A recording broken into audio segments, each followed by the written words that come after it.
nous allons parler de la prospérité. Est-ce que ça vous intéresse? Est-ce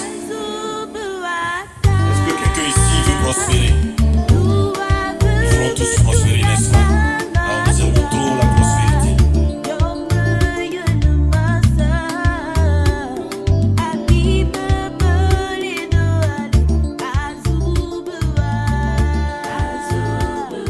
Amen. Amen. Est-ce que nous sommes ensemble ce matin? Amen. Est-ce que tu es là ce matin? Amen. Notre Dieu est un Dieu vivant. Il y a un orateur qui dit souvent, si ton Dieu est mort, lui son Dieu il est vivant. Amen. Si tu as déjà essayé ton Dieu, que ça n'a pas marché, viens essayer son Dieu. Amen. Donc si toi ton Dieu est mort, ce matin moi, mon Dieu il est vivant. Il ramène toutes choses à la vie. Amen. La parole déclare qu'il appelle à l'existence tout ce qui n'existe pas. Amen. Donc tout ce qui est mort dans ta vie, Dieu veut ce matin l'appeler à l'existence. Alors ce matin, nous allons parler de la prospérité. Est-ce que ça vous intéresse? Est-ce que quelqu'un ici veut prospérer? Nous voulons tous prospérer, n'est-ce pas? Alors nous aimons trop la prospérité. Puisqu'il était, il s'est fait pauvre. Alléluia. Mais pour prospérer, il faut quelque chose. Disons amen ce matin. Amen. Est-ce que tu veux prospérer? Amen. Ah. Il est bon notre Dieu. Il dit que c'est pour la liberté que Christ nous a affranchis. Il est merveilleux ce Dieu. Amen. Il est un Dieu lent à la colère. Il est compatissant. Il est amour. Amen. Alors nous allons lire Genèse chapitre 39. Nous allons prendre les 6 premiers versets. Ça va être notre test de base ce matin. Genèse 39. Alors si quelqu'un a trouvé ce passage dans sa Bible, la personne peut nous faire la lecture. Genèse 39, les 6 premiers versets. Potiphar, l'officier du pharaon qui était chef des gardes, un Égyptien l'avait acheté aux Ismaélites qui l'y avaient fait descendre. L'Éternel fut avec Joseph et la réussite l'accompagna. Il habitait dans la maison de son maître égyptien. Son maître vit que l'Éternel était avec lui et que tout ce qu'il entreprenait, l'Éternel le faisait réussir entre ses mains, et Joseph trouva grâce aux yeux de son maître. Il l'employa à son service, l'établit responsable de sa maison et lui confia tous ses biens. Dès que Potiphar lui établit responsable de sa maison et tous ses biens, l'Éternel bénit la maison de cet Égyptien à cause de Joseph, et la bénédiction de l'Éternel reposa sur tous ses biens, que ce soit à la maison ou au champ. Il abandonna tous ses biens entre les mains de Joseph, et il ne prenait connaissance de rien avec lui, sauf de sa propre nourriture. Or, Joseph était beau à tout point de vue. Joseph. Et Potiphar a acheté Joseph. Alléluia. Ça veut dire que Joseph est esclave. Amen.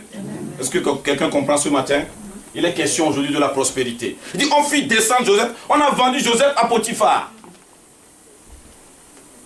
Mais le texte nous dit que Potiphar avait fait un constat.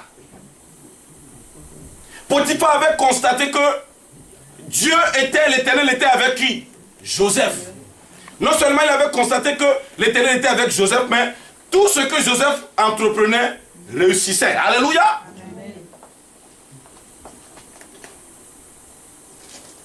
Potiphar avait constaté que l'Éternel était avec Joseph.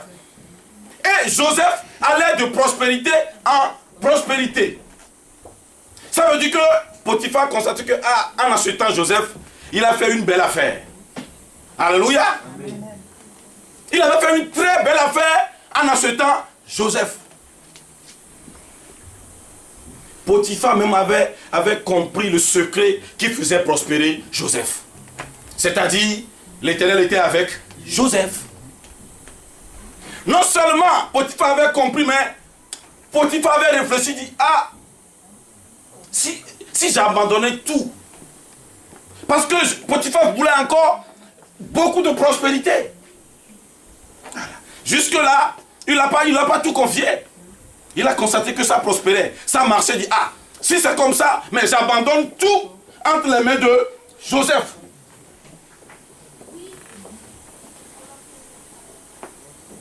On dit, Potiphar l'avait acheté, l'Éternel était avec Joseph, et Joseph prospérait. Mais il y avait un secret que Potiphar ne connaissait pas. C'est parce que Joseph craignait l'Éternel. Alléluia. C'est ça le nœud, c'est ça la base de la prospérité. Potiphar, lui, avait compris seulement que l'Éternel était avec lui. Mais pourquoi l'Éternel était avec Joseph? Ça, Potiphar ne le savait pas. Amen. Est-ce que quelqu'un saisit ce matin? Potiphar avait compris seulement que Joseph prospérait, que l'Éternel était avec lui. Mais Joseph, lui seul, sait qu'il avait la crainte de l'Éternel.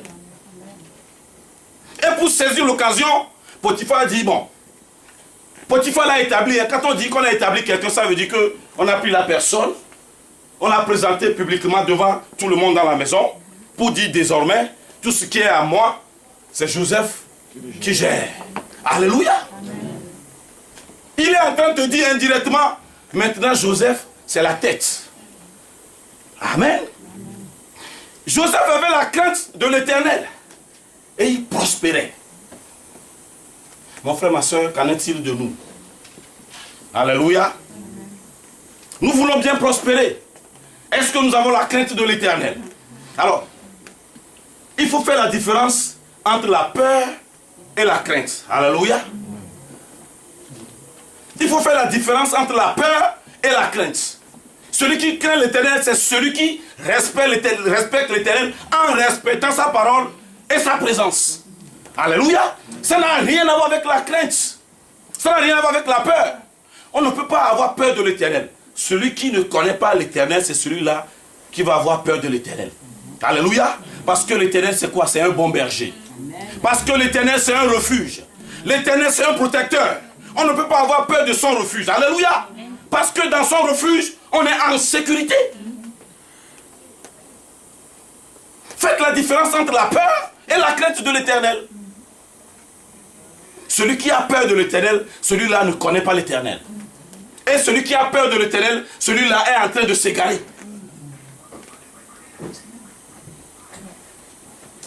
Et Joseph avait la crainte de l'Éternel. Ça veut dire qu'il respectait l'Éternel, il respectait ses préceptes, il respectait sa présence. Mon frère, ma soeur, tu vas le respecter. Donc la crainte de l'Éternel, c'est le respect de sa présence et de sa parole. Joseph avait tout pour récupérer la femme de Potiphar. Mais Joseph a dit quelque chose qui non, ça il ne peut pas le faire, premièrement contre son Dieu, deuxièmement contre son patron. Il dit ça il ne peut pas le faire. Son refus est motivé par la crainte, le respect qu'il a de l'Éternel. Et c'est ce qui faisait sa prospérité. Si vous lisez bien, la Bible dit du moment où Potiphar avait tout confié à Joseph, il prospérait, sa maison prospérait, que ce soit tout ce qui est dans le champ, tout ce qui est un peu partout, il prospérait. Pourquoi? C'est parce que c'est Joseph qui a à charge la maison de Potiphar. Amen. Potiphar a compris qu'il a fait une très belle affaire en achetant Joseph. Mon frère, ma soeur, qu'en est-il de nous? Est-ce que ton patron, il est content de t'avoir comme employé, ou soit ton patron regrette de t'avoir parmi ses employés? Alléluia. Est-ce que ton patron est content parce que tu fais partie de son équipe, ou bien ton patron a des regrets? Amen. Potiphar était content parce que Joseph habitait sa maison. Amen. Mon frère, ma soeur, pour être la tête, il faut marquer la différence. Parce que Joseph faisait la différence. Même en prison, Joseph était différent. On était parti chercher Joseph où? En prison. On était parti chercher Joseph en prison. Parce que même dans la prison, Joseph était différent. Joseph n'a pas fait l'ENA. Joseph n'a pas fait Sciences Po. N'est-ce pas? La seule chose que Joseph avait, c'était la crainte de l'Éternel. Joseph n'avait rien. Le seul manteau qu'il avait, ce joli manteau multicolore, ce joli manteau, il avait perdu depuis quand ses frères voulaient sa tête. La seule chose que Joseph avait la crainte de l'Éternel, c'est ce qui faisait prospérer. La parole déclare, si Dieu approuve les voies de quelqu'un, qu'est-ce que Dieu fait? Il dispose tout, même ses ennemis. Ça veut dire que si Dieu approuve, si Dieu est d'accord, si Dieu atteste la démarche de quelqu'un, la parole déclare, Dieu arrange tout pour la personne. Dieu arrange tout. Dieu prépare tout pour la personne. Tel a été le cas de Daniel. Alléluia. Daniel a été considéré comme l'ennemi du roi, mais c'est ce même roi qui a fait prospérer Daniel. Alléluia. Shadrach, Meshach et Abednego ont été considérés comme des ennemis. C'est le même Nebuchadnezzar, qui a fait prospérer ces trois personnes. Amen. Si tu as la crainte de l'Éternel, si l'Éternel est d'accord avec ce que tu fais, ceux qui te considèrent comme ennemi, ceux qui te considèrent comme l'homme à abattre, ce sont ces mêmes personnes que Dieu va utiliser pour te faire prospérer. Alléluia. C'est ce que ça veut dire.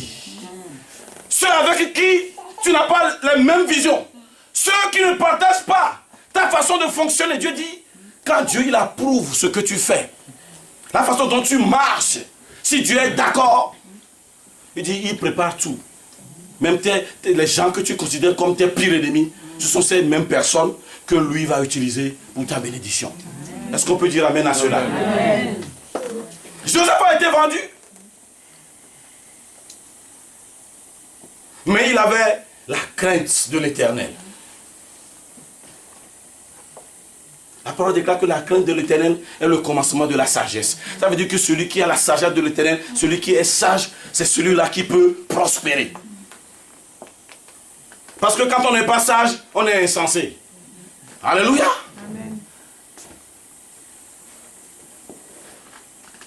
Je dis souvent, Joseph avait la possibilité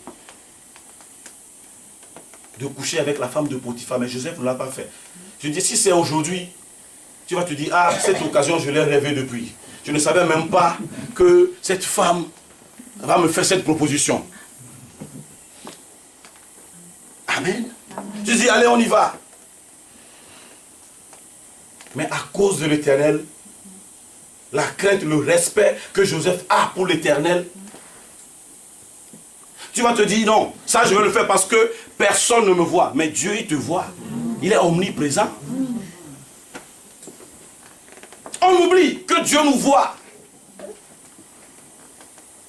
Si tu n'as pas, tu ne vois pas l'omniprésence de Dieu, tu vas commettre beaucoup de choses. Parce que la parole déclare que les yeux de l'Éternel parcourent toute la terre. Alléluia. Dieu voit tout ce qui se passe sur la terre. La crainte de l'Éternel, ce n'est pas la peur, mais c'est le respect qu'on a pour Dieu, c'est le respect qu'on a pour sa présence, c'est le respect qu'on a pour sa parole. C'est ça le fondement de la prospérité. Ça veut dire que Joseph allait de prospérité en prospérité. Bien aimé, la prospérité, ce n'est pas seulement les biens, non. La prospérité, ça touche notre domaine de santé. Ça touche notre domaine de santé, la prospérité. Ça va jusqu'au niveau de la santé.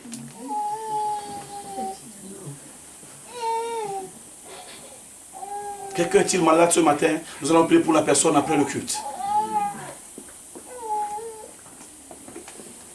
Alléluia. Potiphar a saisi l'occasion. Mon frère, ma soeur, il faut que la société nous saisisse. Amen. Amen. Mais si la société ne remarque rien en toi, ça veut dire qu'il y a un problème. Qu'est-ce que la société remarque en nous? Qu'est-ce que la société remarque en toi? Potiphar a remarqué quelque chose dans la vie de Joseph. Il a saisi. Il a dit, ah tiens, ce jeune homme-là, c'était une belle affaire. La crainte de l'Éternel, le fondement de la prospérité. La crainte de l'Éternel, le fondement de la sagesse. On est parti chercher Joseph en prison pour diriger un pays, pour gouverner un pays. Il n'a pas fait Sciences Po, il n'a pas fait l'ENA. Mais il avait une seule chose, la crainte de l'Éternel. Amen. Peu importe là où tu es, que tu sois dans le champ, que je ne sais pas où, ce n'est pas la prospérité, ça ne dépend pas du milieu où tu vis. Amen. Ça ne dépend pas du travail que tu es en train de faire. Non. Tu peux vendre de l'eau et prospérer. Tu peux vendre le maïs et prospérer. Tu peux être une caissière et prospérer. Alléluia. Est-ce qu'on peut dire amen à cela? Amen. Non, ça ne dépend pas de ce que tu fais comme travail, non. Ça ne dépend pas de ton niveau d'études, non. Ça dépend de la crainte que tu as de l'Éternel. Potiphar avait compris cela. Joseph lui-même avait compris. Joseph trouva grâce aux yeux de son maître. Mon frère, ma soeur, si tu es différent, dans la société, si tu es différent, tu vas trouver grâce aux yeux des hommes. Alléluia. Si tu es différent, tu vas trouver grâce aux yeux des hommes.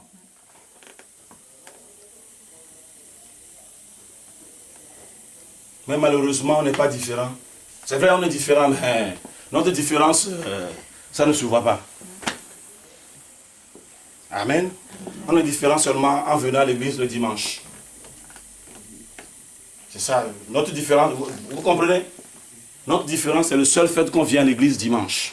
Mais il faut que la société, la vie chrétienne, ce n'est pas un slogan. Je le dis souvent, beaucoup le disent, je ne suis pas la queue, mais je suis la tête, mais tu sais pertinemment que tu es la queue. Vous avez compris? Beaucoup le chantent.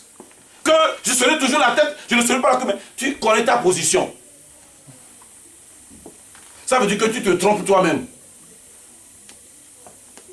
Alléluia. Mais la crainte de l'Éternel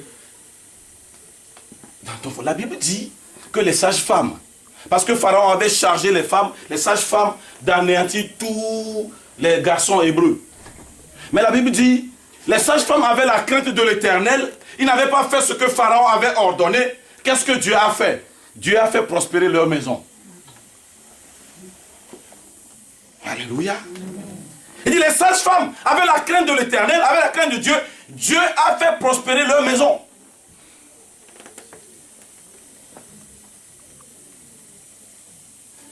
La parole n'a pas déclaré que les sages-femmes étaient belles. Dieu a fait... Non. La parole n'a pas dit que les sages-femmes étaient gentilles. Non. C'est-à-dire les sages-femmes avaient la crainte de Dieu.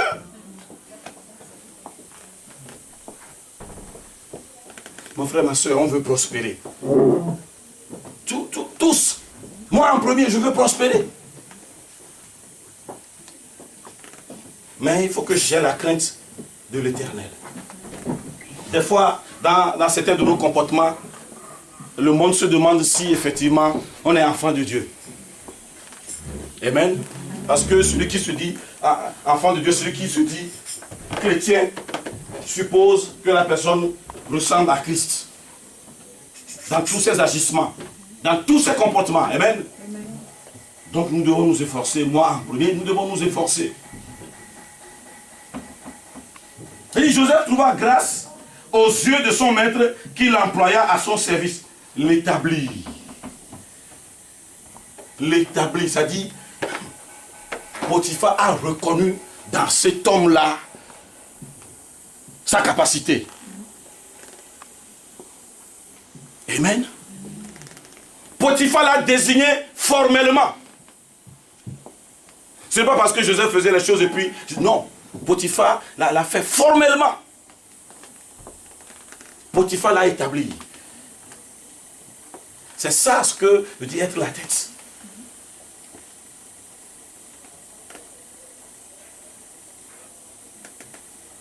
On veut prospérer. Mais si on n'a pas la crainte de l'Éternel, ça ne peut pas marcher. Amen. Bien aimés, nous qui venons tout le temps ici, l'objectif premier de Dieu, c'est que nos vies changent. Amen. Amen. Que nos vies changent. Que dans nos vies, qu'on trouve le goût, qu'on trouve le sel. Amen.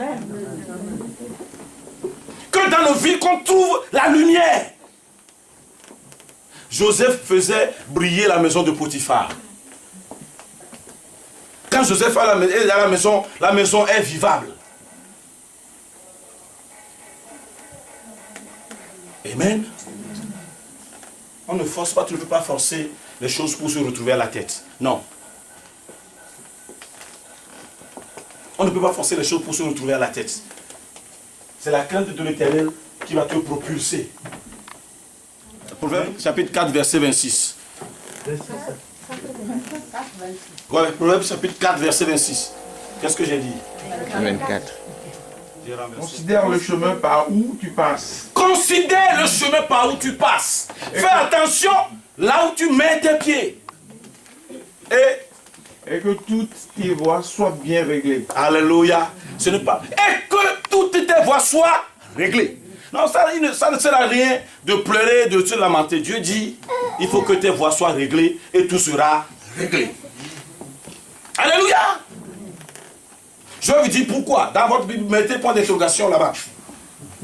Pourquoi l'Éternel parle ainsi? Il dit, considère là où, la façon dont tu marches, la façon dont tu te comportes, considère bien là, ce que tu poses comme acte, considère bien. Et que toutes tes voies soient réglées. Amen. Si aujourd'hui tu as tes voies qui sont déréglées, ben nous allons prier pour toi pour que tu puisses les régler. Vous avez mis point d'interrogation là sur à la fin de ce passage-là. Nous allons voir une réponse dans Job chapitre 34, versets 21 et 23. Pourquoi Dieu parle ainsi? Amen. Parce que quand tu poses un pied par terre, Dieu dit qu'il te voit. C'est pourquoi il dit, considère la façon dont tu marches, considère l'acte que tu poses. Règle bien tes voies, il faut que ça soit réglé. Alléluia. J'ai dit Job 34, versets 21 et 23. On est d'accord? La conduite de l'homme. Alléluia. Dieu est attentif à la façon dont l'homme marche. Dieu est attentif à la façon dont l'homme se comporte. Il voit tous ses pas. Il voit tous ses pas. Il voit tous ses mouvements. Il voit tous ses comportements. Il n'y a ni ténèbres ni ombre de la mort assez obscure pour cacher ceux qui commettent l'injustice. Amen. Le verset 23, ça nous intéresse. Dieu n'a pas besoin d'observer longtemps un homme pour le faire entrer en jugement avec lui. Alléluia. Est-ce que tu peux dire amen à cela? Dit, Dieu n'a pas besoin d'observer quelqu'un longtemps pour entrer en jugement avec la personne. C'est pas fini le verset. Il brise les grands. Il brise les grands. Sans avoir à faire d'enquête et il les remplace par d'autres, car il connaît leur manière d'agir. Alléluia. Il dit, il remplace les grands sans avoir communiqué l'information. Il les remplace avec d'autres personnes. C'est ce qui est marqué dans ta version. Louis II. Il remplace les grands sans avoir informé. Mais il les remplace avec d'autres personnes. Dit, considère tes voies, règle bien tes voies, ta façon de faire, ta manière de faire. C'est ce qu'il faut régler. Ça ne sert à rien de pleurer. Ce n'est pas parce que tu pleures, ce n'est pas parce que tu te lamentes que Dieu va changer quoi que ce soit, mon frère, ma soeur. Ce qu'il faut faire, c'est qu'il faut régler ta conduite. En une nuit, il les renverse et ils sont écrasés. Il les frappe comme des criminels en public. Amen. Merci. Frère Benoît, lis-nous ta version, s'il te plaît. 21 et 23. Il n'y a pas le milieu. 21 et 23. Car Dieu voit la conduite de tous. Dieu voit la conduite de tous. Dieu juge sur notre conduite pour nous faire prospérer. Continue. Il a les regards sur les pas de chacun. Alléluia. Mon frère et ma soeur, tu penses que Dieu ne te voit pas. Mais il te voit. Il dit, quand tu poses un pied par terre, il sait que tu as posé un pied par terre. Quand tu prends une décision, Dieu sait que tu as pris une décision. Continue. Le 23. Oui, le 23. Dieu n'a pas besoin d'observer longtemps. Dieu n'a pas besoin d'observer longtemps avant d'entrer en jugement avec quelqu'un. Voilà, pour qu'un homme entre en jugement avec lui. Pour qu'un homme entre en jugement avec lui. Dieu n'a pas besoin de t'observer longtemps. Vous avez compris pourquoi? Il faut que nos voix soient réglées parce que Dieu nous observe. Il dit heureux l'homme qui craint l'Éternel. Heureux l'homme qui marche dans ses voies. Il prospère dans ses ouvrages. Alléluia. Nombreux travaillent. Mais quand vous voyez leur vie, c'est comme si ils n'ont jamais travaillé. Quand tu dis que tu as les fins du mois difficiles, ça ne va pas. Amen. C'est pareil pour tout le monde. Hein. Si nous disons que nous avons, je vais employer nous. Si nous disons que nous avons des fins du mois difficiles, mais nous travaillons, vous trouvez que c'est normal. Vous allez voir pourquoi ce n'est pas normal. Amen. Ça veut dire qu'on ne vit pas dans la prospérité. Et quand Dieu approuve les voies d'un homme, il dispose tout, c'est-à-dire il te donne tout, il arrange tout, il prépare tout.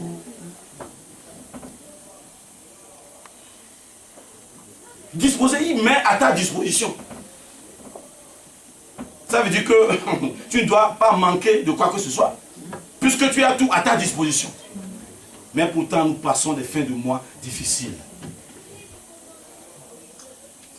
J'ai bien dit nous, hein. Amen. Comme ça, moi aussi, je suis dedans.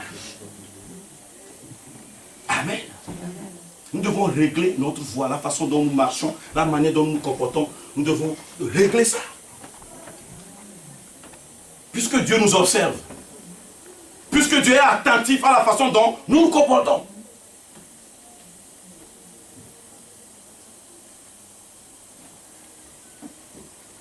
Quand l'Éternel approuve la voie d'un homme, il dispose toutes choses. Amen. Tel a été le cas de Shadrach, Meshach et Abednego, que Nebuchadnezzar a fait prospérer. Amen. Alors que les mêmes personnes, la fournaise a été comment? Chauffée.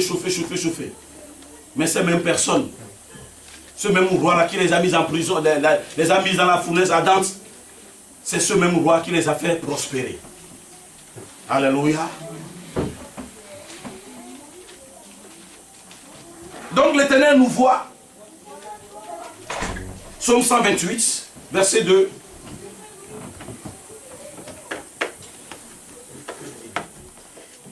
Mais il faut faire ce qu'il faut pour que la prospérité arrive.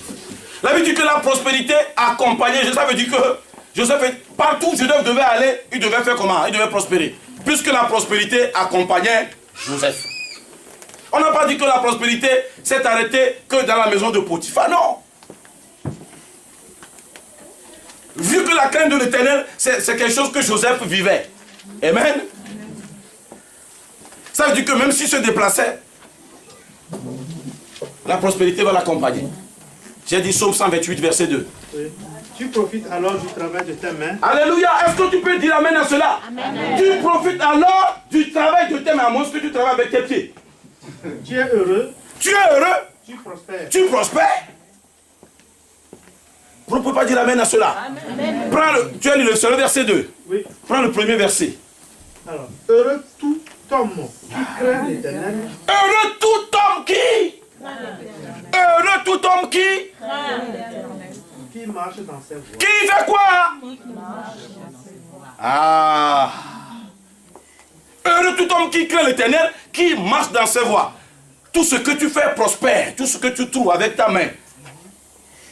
Tu prospères. Pour prospérer, il faut craindre l'Éternel. Pour prospérer, il faut marcher dans ses voies. Alléluia. C'est pour ça que je dis, nous devons régler nos voies. Pour pouvoir prospérer. Frère Benoît, dis-nous ta version. Je pense que ça doit être la même chose. Heureux tout homme qui craint l'Éternel. Deuxième chose, qui marche dans ses voies. Il dit, tu es heureux. Tu es heureux. Tu prospères. Tout ce que tu trouves à faire avec tes mains, doit te ramener de la joie, de l'abondance. C'est pour ça que je dis, ce n'est pas normal que nos fins du mois soient difficiles. Dis, c'est pas normal. C'est pas normal. C'est pas normal. C'est pas normal. Tu es d'accord avec moi que c'est pas normal? Non. Parce que Dieu dit, ce que tu fais avec tes mains doit t'apporter de la joie, du bonheur, doit t'apporter vraiment, tu dois t'éclater normalement. Mais quand la fin du mois arrive, c'est comme si, le début du mois arrive, c'est comme si on n'a rien fait. J'ai dit souvent, il y en a, quand ils arrivent devant leur boîte aux lettres, ils tremblent. Parce qu'ils ne savent pas quel courrier. Des fois, ils regardent d'abord. On voit le nom qui est sous. Tu es heureux, tu prospères. Mon frère, quand tu as fait le choix de suivre Jésus, c'est un bon choix. Tu ne dois plus vivre certaines choses que ceux qui ne connaissent pas l'Éternel vivent. Ce n'est pas normal. La différence doit être visible. Heureux tout homme qui craint l'Éternel, qui marche dans ses voies. Tout ce qu'il trouve à faire prospère. Alléluia. Mais il y en a qui ne prospèrent pas. La Bible dit, celui qui cache ses péchés ne prospère pas. Alléluia. Dit, celui qui cache ses péchés ne prospère pas. David est celui qui pêche le plus, mais David, si tu t'es... La repentance, il aime trop ça.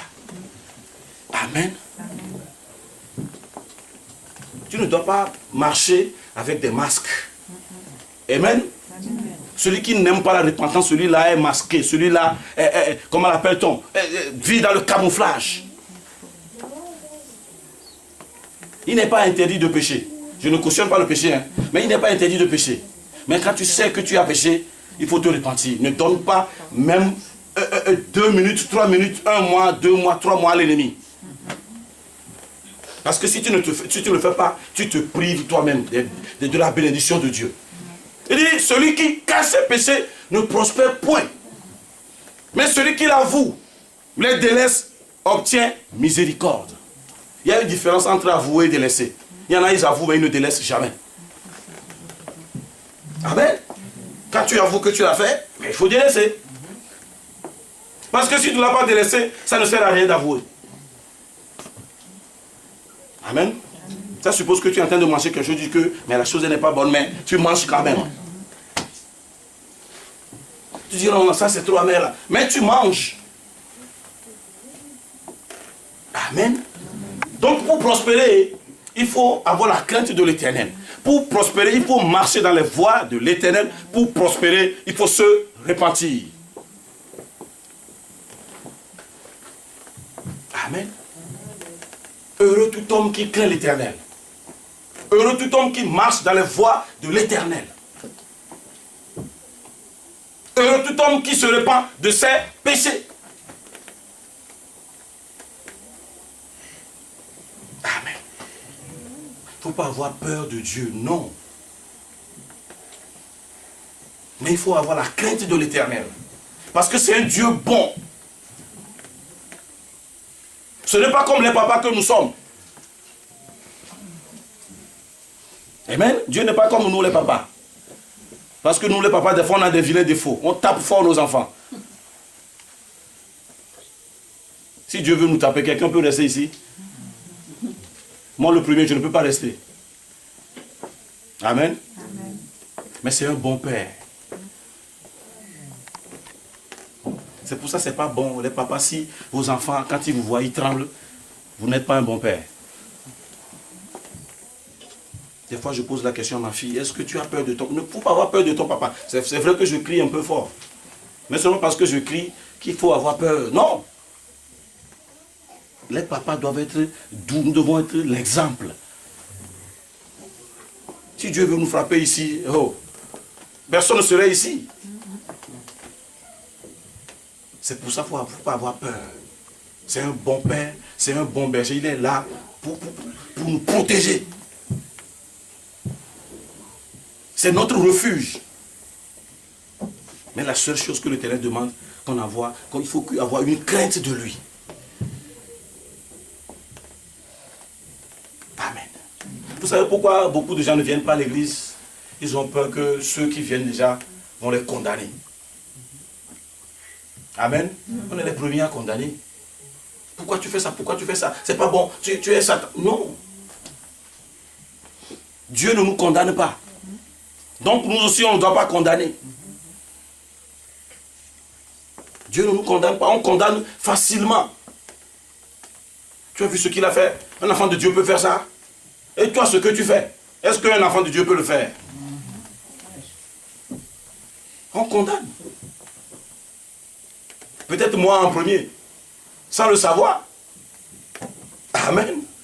Nous devons régler notre conduite. Et si Dieu approuve les voies d'un homme, si Dieu a agréé, Dieu a accepté, on dit acquiescer. Si Dieu valide ce que tu fais, tu vas prospérer. Amen. Amen. Mais il faut connaître d'abord la volonté de Dieu. Des fois, dans nos têtes, on est troublé. Est-ce que c'est la volonté de Dieu ou pas? Est-ce que c'est la volonté? Joseph a dit quelque chose. Je ne pécherai pas contre mon Dieu. Il n'a pas dit, je ne vais pas offenser mon père. Il a dit d'abord, il a vu d'abord Dieu. Il a vu d'abord, ça dit ça. Si jamais je le faisais, j'ai offensé Dieu. Amen. Dis plus de fin de mois difficile. Est-ce que ce que tu dis là, est-ce que tu le crois sincèrement? Vous savez, la dette, c'est une condamnation, hein, vous savez. La dette, c'est une condamnation. Mais la parole déclare plus de condamnation pour tous ceux qui sont en Christ Jésus. Ça veut dire que Jésus-Christ a effacé nos dettes. Jésus-Christ a effacé nos condamnations. Parce que si tu as une dette que tu ne payes pas, amen. On va prier aussi pour ça, l'endettement. Ce n'est pas une bonne chose. Un enfant de Dieu ne doit pas être endetté. C'est ce qui fait qu'on voit nos boîtes aux lettres, on zappe. Même si tu zappes tôt ou tard, peut-être que le facteur va sonner et à la maison, tu donnes le courrier mais en main propre. Vous avez compris?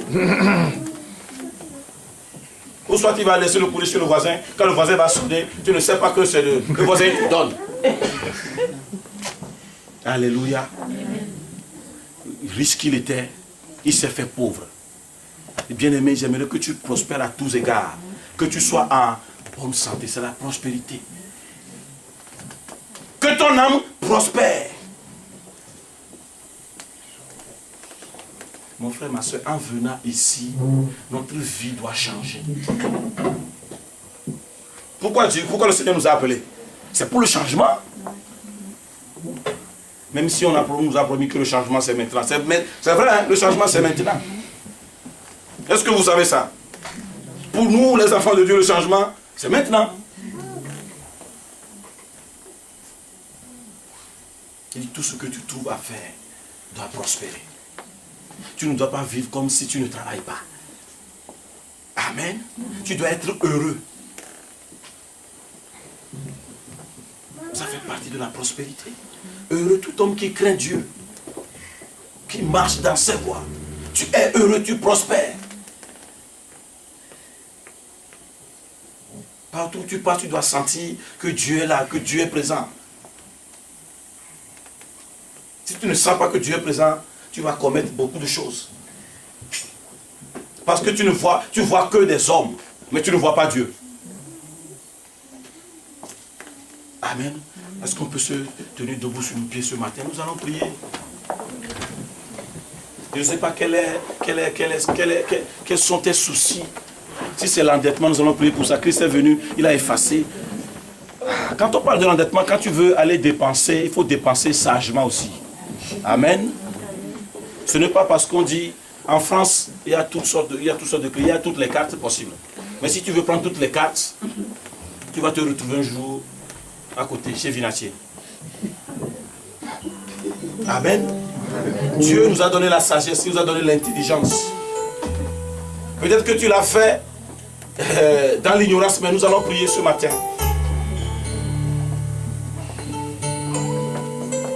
Un enfant de Dieu doit être heureux. Un enfant de Dieu doit prospérer. Parce que tu as la crainte de l'Éternel. Parce que tu marches dans ses voies. Je ne sais pas quel est ton problème, quel est ton souci. Aie la foi ce matin que celui qui nous a appelés est fidèle. Amen. Faut pas camoufler tes péchés. Faut pas venir dans la maison, faut pas venir auprès de Dieu masqué. Alléluia. Parce qu'il y a beaucoup de chrétiens masqués. Ne te masque pas, enlève ce masque-là, il faut que tu l'enlèves. Montre ton état, ce que tu es. C'est comme ça que tu dois te présenter devant l'Éternel. Comme ça, quand s'il y a un problème, Dieu va t'aider à régler le problème. C'est un bon père, c'est un refuge, c'est un protecteur, c'est un abri. Tu vas prier ce matin, je ne connais pas tes soucis, mais Dieu connaît. Dieu a compris, Dieu sait ce qui se passe dans ta vie. Puisqu'il voit tout, il voit tes pas, mais il veut seulement que ça soit réglé. Prends la résolution ce matin. La parole déclare, à tes résolutions répondra le succès. Prends la résolution ce matin, fais le choix ce matin. Amen. Élève ta voix ce matin.